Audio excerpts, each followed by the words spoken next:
देशातल्या शिक्षण व्यवस्थेच्या इतिहासातील ही एक अत्यंत दुर्दैवी आणि हादरवून टाकणारी बातमी आहे. नीट ही केवळ एक परीक्षा नाही, तर डॉक्टर होण्याचं स्वप्न पाहणाऱ्या देशातील लाखो विद्यार्थ्यांच्या मेहनतीचं प्रतीक आहे. पण यावर्षी जे घडलं त्यानं देशाचा शिक्षण क्षेत्रावरचाच विश्वास उडाला आहे. 3 मे रोजी झालेली नीट परीक्षा आता अधिकृतपणे रद्द करण्यात आली आहे. नॅशनल टेस्टिंग एजन्सी म्हणजेच NTA ने काल 12 मे रोजी ही घोषणा केली आणि अवघ्या देशातच एकच खळबळ माजली. 23 लाख विद्यार्थ्यांच्या भविष्याशी झालेला हा खेळ नेमका काय आहे, पेपर कसा फुटला, याआधी कोणत्या साली पेपर फुटले होते, याविषयी सविस्तर माहितीसाठी हा व्हिडिओ शेवटपर्यंत नक्की पहा. नमस्कार, मी मयुरी आणि आपण पाहतात Mumbai outlook. National testing agency म्हणजे NTA ने 3 मे रोजी घेतलेली नीट UG परीक्षा रद्द करण्याचा घेतलेला ऐतिहासिक निर्णय हा केवळ एक तांत्रिक निर्णय नसून देशातील 22 लाखांहून अधिक विद्यार्थ्यांच्या भविष्याशी जोडलेला प्रश्न आहे.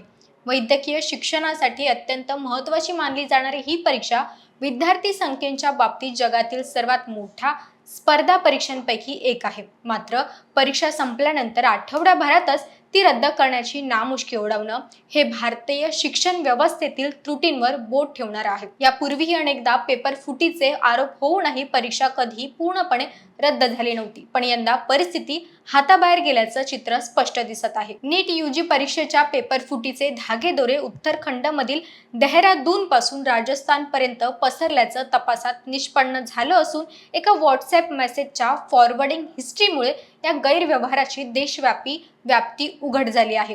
राजस्थान पोलिसांच्या विशेष कृती दलानं दिलेल्या माहितीनुसार राकेश मंदाविया यांनी मिळवलेला सुमारे 400 प्रश्नांचा गेस पेपर परीक्षेच्या महिन्यापूर्वीच 150 पानांच्या PDF स्वरूपात विद्यार्थ्यांपर्यंत पोहोचवला होता, ज्यातील तब्बल 120 प्रश्न प्रत्यक्ष परीक्षेत जसेच्या तसे आले होते. या कटात केरळमधील MBBSच्या विद्यार्थी आणि सीकरमधील विद्यार्थ्यांचा समावेश असून छापील स्वरूपातील वाटपामुळे मूळ स्त्रोत शोधणं कठीण झालं आहे. या प्रकरणी आतापर्यंत 2 डझनहून अधिक जणांना ताब्यात घेतलं असून संशयितरित्या तक्रार करणाऱ्या PG मालकाचीही चौकशी सुरू आहे. यामुळे 22 लाख विद्यार्थ्यांचे भवितव्य टांगणीला लागले असून संपूर्ण देश आता परीक्षेच्या नवीन तारखेची प्रतीक्षा करत आहे.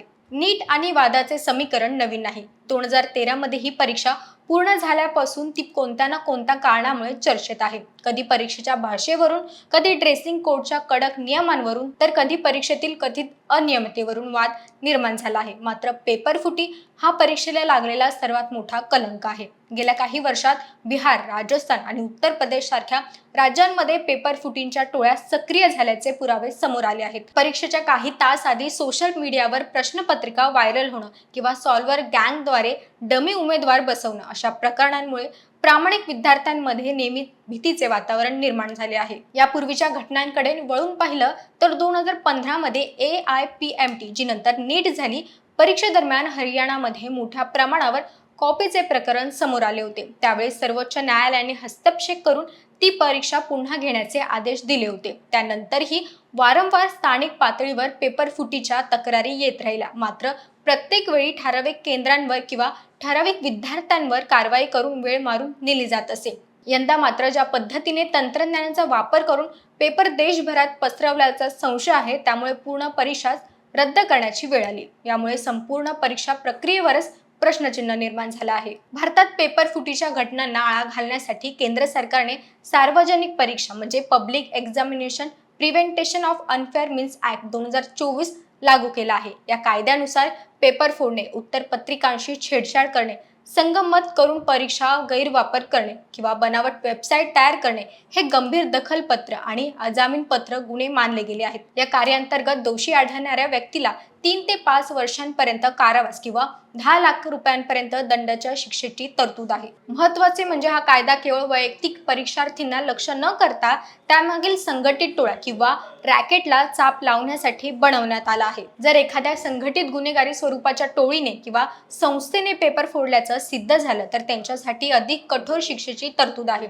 अशा प्रकरणांमध्ये दोषींना 5 ते 10 वर्षापर्यंतचा कारावास आणि किमान 1 कोटी रुपयांचा दंड भरावा लागू शकतो. याशिवाय परीक्षेचा खर्च वसूल करण्यासाठी संबंधित संस्थेची मालमत्ता जप्त करण्याचे अधिकारही सरकारला देण्यात आले आहेत. जर एखादी सेवा पुरवठादार संस्था यामध्ये सामील असेल तर तिला परीक्षेचा संपूर्ण खर्च सोसावा लागेल आणि 4 वर्षांसाठी सार्वजनिक परीक्षा घेण्यास बंदी घातली जाईल। हा कायदा UPSC, SCC, JEE आणि नीट आणि बँकिंग परीक्षांसारख्या सर्व प्रमुख राष्ट्रीय स्तरावरील परीक्षांना लागू होतो।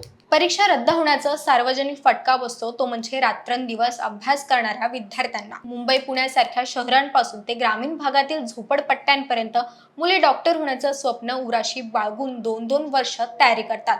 परीक्षा रद्द झाल्याने त्यांचे आर्थिक नुकसान तर होतच, पण त्यापेक्षाही मोठं मानसिक खच्चीकरण होतं। पुन्हा त्याच ऊर्जेने परीक्षेला सामोरं जाणं हे विद्यार्थ्यांसाठी अत्यंत कठीण आहे। तसेच पालकांसाठीही परीक्षा केवळ प्रवेशाची पायरी नसून लाखो रुपयांची फी आणि कोचिंगसाठी घेतलेले कर्जाचे जुगार असतं। नीट UG परीक्षा पूर्णपणे रद्द होणं ही धोक्याची घंटा आहे। हे केवळ एक परीक्षेचं अपयश नसून देशातील पारदर्शक यंत्रणेचं अपयश आहे। भविष्यात अशा घटना टाळण्यासाठी NTA केवळ पेपर सुरक्षेसाठी लक्ष देऊन चालणार नाही, तर सायबर सुरक्षा आणि परीक्षा केंद्रावरील भ्रष्टाचाराला आळा घालण्यासाठी कठोर कायदे करणं आवश्यक आहे।